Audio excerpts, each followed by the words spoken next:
Hey guys, I'm back. I was supposed to make a video Thursday, but I didn't because I was having some personal problems, so I didn't really do that video. So I'm gonna make it up today, and on Sunday I'll make the video on um, who's gonna go to the Super Bowl. So really, I didn't have much to. There's not much going on in sports. I do gotta add this. Actually, right now, currently, there is quite a bit going on in sports. You know, Syracuse lost to Notre Dame. It's their first loss this season, so I'm betting they won't be number one anymore. Um, Hopefully Baylor's gonna get up there, but okay, off the topic. Um, but Joe Paterno is on his deathbed. Penn State coach, former Penn State head coach. He was such a great coach. He was there for so long. It's very sad that he's gonna pass away because most likely, yes, he will pass away, and it's just very sad. He's the best coach in all history of any sport. He he's just the best. Joe Pa is the best, and it's gonna be really sad to see him go. As a Big Ten fan, I like the Hawkeyes, and his team was always ready to take on whoever they were going to take on, really. um, Penn State, they weren't the best team in the Big Ten this year, but in their division, which is leaders, not legends, but I'm pretty sure they got second place in the leaders, right next to Wisconsin, which Wisconsin went on to actually win the Big Ten division, beating Michigan State in the Big Ten game. Um, anyway, I I, I just hope it's very it's he most likely won't make it, but hopefully he can fight through it, which most likely he won't, which is very sad. Um, Okay, let's get on to what this video is mainly about. The top 10 players in Chicago history. I didn't have any Cubs or White Sox or Blackhawks because I don't watch hockey, and I don't watch baseball. Well, I kind of do watch baseball, but you know, I kind of pay attention to it. And the teams I really pay attention to are the St. Louis Cardinals and the Cubs, which is kind of weird because they are like the biggest rivalry in the MLB. So, okay, let's get on with the video. I'm so off topic. Okay, at number 10, I have Jim McMahon. He led the Bears to the Super Bowl in 1985. He was a Pro Bowler that year, his only year going to the Pro Bowl. Actually, I'm not sure if it was 85, but I know he went to a Pro Bowl. Um, and he was a two-time Super Bowl champion, one with the Bears, which was 1985, which is arguably the best team in NFL history, going 15-1. Then at number 9, I have Lance Briggs.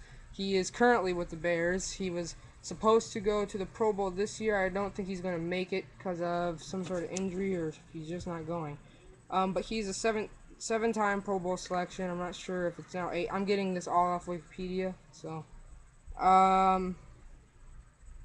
not much really on him. Brian Urlacher, I have him down at 8. He is an 8-time Pro Bowler. The most tackles in Bears season history, 153, and all-time Chicago Bear tackler with a 1,192, which is great, especially how many great Chicago Bears there's been.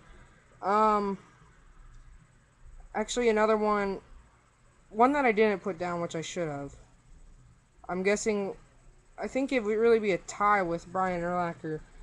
Mike Singletary. I didn't put any of his stats down, but he really does deserve to be on the list.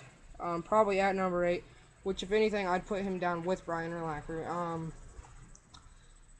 Then I got at number 7, Richard Dent. He's a 4-time Pro Bowler.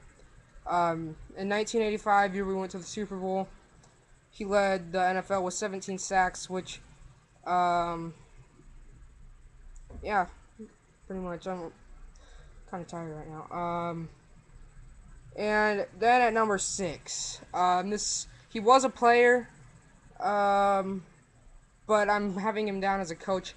Phil Jackson. He is the best coach in all Chicago. In all Chicago history, he's the best. Um, I'm not. Mike Ditka really isn't even the best coach in Chicago Bear history. He was the only. Who was actually ahead of him is George Halas. He's ahead of Mike Ditka and best coaches of all time for the Chicago Bears. But I wasn't gonna put any of them down because except for Phil Jackson because he's just that great. He's 11-time NBA champion, 6 with the Bulls, 5 with the Lakers.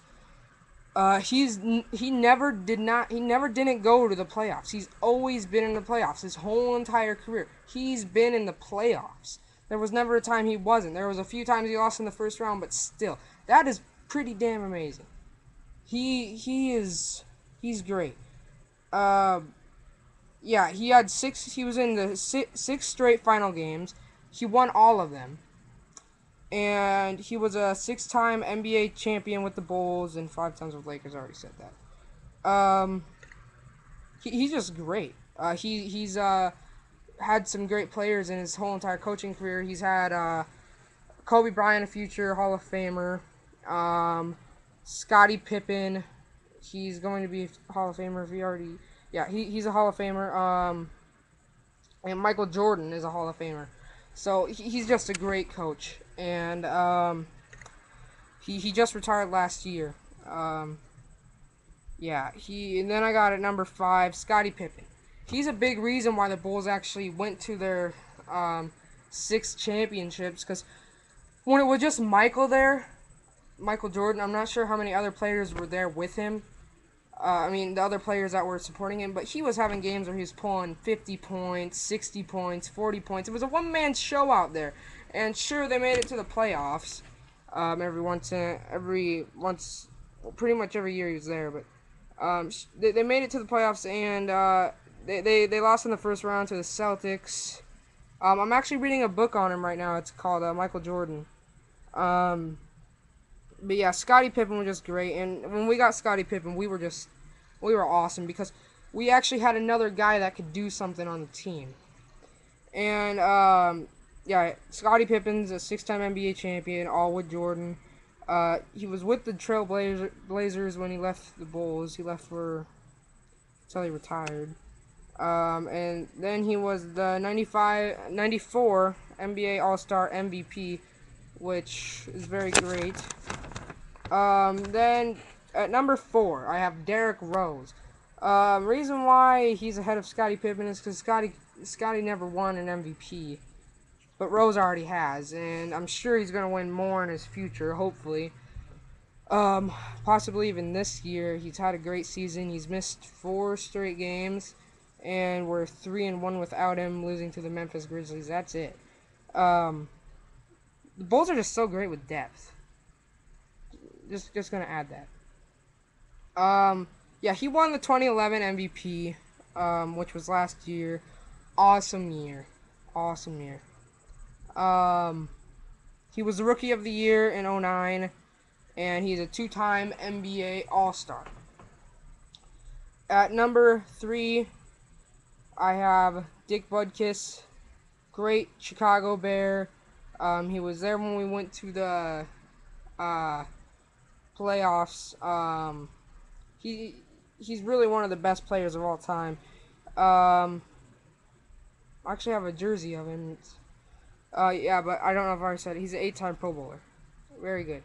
Then at number 2, Walter Payton. He has a record for Chicago Bears for most touchdowns, 125 touchdowns. He's a great player. Then he's a 9-time Pro Bowler selection, and he won MVP in '85. And they even have an award for him that they do in the Super Bowl every year called the Walter Payton Award. It's pretty awesome. And then number 1. Who's the one guy I haven't mentioned yet? MJ, Michael Jordan. He is the best player in all Chicago history. He has done it all. He is the best player in possibly all-time sports history. Okay, well, here's his stats. These are huge. This could fill a whole entire page. He is a 6-time NBA champion, all with the Bulls. Um, 5-time five-time MVP. He is a 14-time NBA All-Star.